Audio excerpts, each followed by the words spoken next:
viennent les luttes et d'où viennent les querelles parmi vous? N'est-ce pas de vos passions qui combattent dans vos membres? Vous convoitez et vous ne possédez pas. Vous êtes meurtrier et envieux et vous ne pouvez pas obtenir. Vous avez des querelles et des luttes. Et vous ne possédez pas parce que vous ne demandez pas. Sommes-nous encore tellement charnels, si souvent pilotes de notre vie en laissant Jésus sur le siège passager, en ne recherchant de façon récurrente qu'à satisfaire nos désirs? Ici, Jacques nous interpelle aussi sur notre façon de demander, de prier. Est-ce que l'on prie pour nous, pour nos désirs ou pour faire la volonté de Dieu? Notre relation avec Dieu ne dérive-t-elle pas vers des sentiments personnels plutôt qu'une recherche en profondeur de l'Esprit divin? Le résultat d'une vie creuse de méditation et de relations étroites avec le Seigneur conduit inexorablement à des luttes et à des querelles. Frères et sœurs, je vous pose la question pour votre vie. Est-ce la chair qui tient dans sa main le Saint-Esprit ou le Saint-Esprit qui tient dans sa main la chair? Qui domine en vous? Jacques dira un peu plus loin dans ce chapitre que nous demandons mal dans le but de satisfaire nos passions.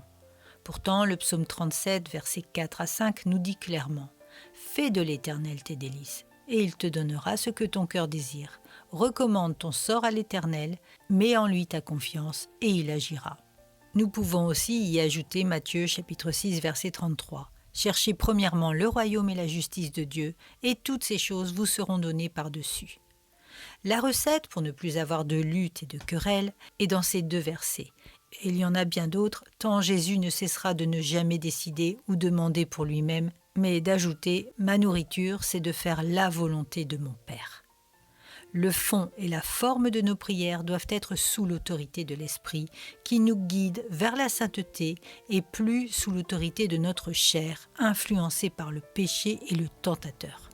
Si vous avez du mal avec cette vérité biblique, faites le point sur votre engagement chrétien, sur votre nouvelle naissance, sur votre discipline envers le Seigneur. Vivre comme un disciple de Dieu, ce n'est pas vivre dans un état.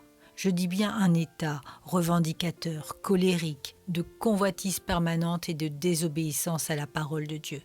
Rien de tout cela n'est de Dieu. Croire en Dieu est une chose, ne vivre que pour faire sa volonté en est une autre. La parole de Dieu nous prévient que dans les derniers temps, nos églises seront polluées par l'apostasie galopante de faux chrétiens et de faux prophètes. Nous y sommes, et Dieu invite l'Église dans son ensemble à se repentir et à renoncer aux pratiques du monde qui gangrènent nos assemblées.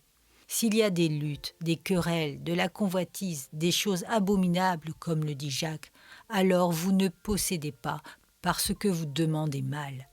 Ce qu'il faut demander, c'est d'être soumis à la souveraineté de Dieu. Jésus était entièrement soumis. Serions-nous plus grands que lui? La vérité est ce qu'il y a de plus difficile à entendre, mais c'est aussi ce qui nous évite de nous perdre.